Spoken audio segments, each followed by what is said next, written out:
वर्ष ब्रिटिशांच्या गुलामगिरीतून भारत भूमीला मुक्त करणारा हा दिवस, पारतंत्र्यात खितपत पडलेल्या असहाय्य जनतेला मुक्त करून त्यांच्या चेहऱ्यावर हसू फुलवणारा हा दिवस. अशा या आनंदमय स्वातंत्र्य दिनाचे अध्यक्ष, व्यासपीठावरील सर्व मान्यवर, उपस्थित ग्रामस्थ व माझ्या विद्यार्थी बंधू भगिनींनो, मला 15 ऑगस्ट म्हणजे स्वातंत्र्य दिन या विषयावर बोलण्याची संधी मिळाली हे माझे मी भाग्य समजतो. स्वातंत्र्याचा आनंद उत्सव हा चला साजरा करूया, डोलत फडकतो तिरंगा आदर त्याचा करूया. स्वातंत्र्यासाठी या देशाचे लढले ते नेते, इंग्रजांना हाकलून दिले ते परकीय ते होते. वीरांच्या या बलिदानाने प्रजा मुक्त होते. थोर असून या देशासाठी सारे झाले लहान, आमचा देश महान, भारत देश महान. विविधतेने नटलेल्या या देशामध्ये आपल्याला राहायला मिळते हे किती मोठे भाग्य आहे. संस्कृतीच्या विविध रंगात आपण नकळत एकरूप होऊन जातो. भाषांच्या वेगवेगळ्या जाती धर्म असून एकोप्याने राहताना आपल्याला भारतीयत्वाची जाणीव होते. रूढी परंपरा विविधतेने आपल्या जीवनात चैतन्य येते, नवी उभारी येते. म्हणूनच मला असे वाटते, भाषा जाती धर्म परंपरा भेद इथे नाही, विविधतेच्या शिखरावरती एकच आमची आई. भारतीयांच्या मनात बसली पवित्र गंगा माई, या देशाचा संस्कृतीचा धरू आम्ही मान, आमचा देश मान, भारत देश मान. मित्रांनो, स्वातंत्र्य मिळवणे एवढी सोपी गोष्ट नव्हती. स्वातंत्र्यासाठी अनेक क्रांतिकारकांनी रक्त सांडले, प्राण गमावले. त्यांच्यासाठी जर आपण अश्रू गाळत नसू तर त्यांचे बलिदान व्यर्थ आहे. या स्वातंत्र्याचा उपभोग घेत असताना क्षणोक्षणी त्यांच्यासाठी कृतज्ञतेची भावना मनात बाळगली पाहिजे. त्यांच्यासाठी काय होईना शिक्षण घेऊन पुढे गेलं पाहिजे आणि देशाच्या प्रगतीला हातभार लावला पाहिजे. ज्या नेत्यांनी वंदन केले देशाला जाता जाता, त्यांच्यासाठी धावत आले अश्रूंच्या लाटा. भिजून गेली धरती जेव्हा रडली भारत माता, त्या त्यागातून जन्म पावला आमचा अभिमान, आमचा देश मान, भारत देश मान.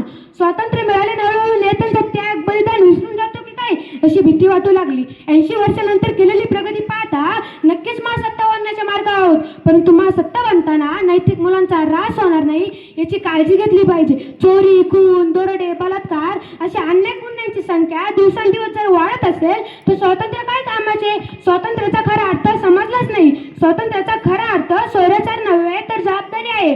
आपण जबाबदार नागरिक बनण्याचा प्रयत्न केला. आपण या मागण्या मागताना कर्तव्यपार बनण्याचा संकल्प करूया. विविधतेत एकता असणाऱ्या आणि जगातील सर्वात मोठी लोकसंख्या असणाऱ्या राष्ट्रात जर धर्म, भाषा, जाती यांच्यावरून दंगे पेटणार असतील तर स्वातंत्र्याचा खरा अर्थ समजलाच नाही असं मी समजतो. एकीकडे 1000 कोटीचा मालिक आलिशान बांधलेला बंगल्यात राहत असेल आणि दुसरीकडे कोट्यावधी लोक उपाशीपोटी फुटपाथवर झोपत असेल, तर स्वातंत्र्यानंतर समते दिनी साध्य केले का? जरा विचार करा. नीट परीक्षा झाली, पेपर फुटला. टीटी परीक्षा झाली, पेपर फुटला. हजारो विद्यार्थ्यांनी आणि 22 शिक्षकांनी रात्रंदिवस केलेल्या अभ्यासावर पाणी फिरणारे यंत्रणा स्वातंत्र्याचा गैरफायदा घेते असे नाही वाटत तुम्हाला? या नैराश्यातून आत्महत्या करणाऱ्या विद्यार्थ्यांचं काय? बरं, या अन्यायाविरुद्ध आवाज उठवणाऱ्या पालकांना व विद्यार्थ्यांवर लाठीचार्ज करून त्यांचे स्वातंत्र्य हिरावून घेतले जाते असे नाही वाटत तुम्हाला? इथे लोकशाही दडपली जाते आहे आणि हुकुमशाही तोंडवर काढत आहे. सांगा ना, खरंच मिळालं आपल्याला स्वातंत्र्य? नाही मित्रांनो, नाही. स्वातंत्र्याची पताका आपल्याला असेल तर आपण नैतिक मुलांचा ऱ्हास होणार नाही याची काळजी घेतली पाहिजे.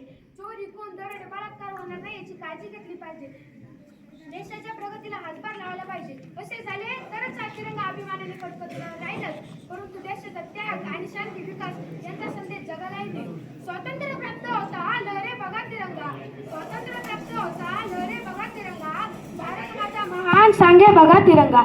सांडित रक्त गेले प्राणाच तेच मुकले, सांडित रक्त गेले प्राणाच तेच मुकले, बलिदान व्यर्थ न हो जळके बघा तिरंगा.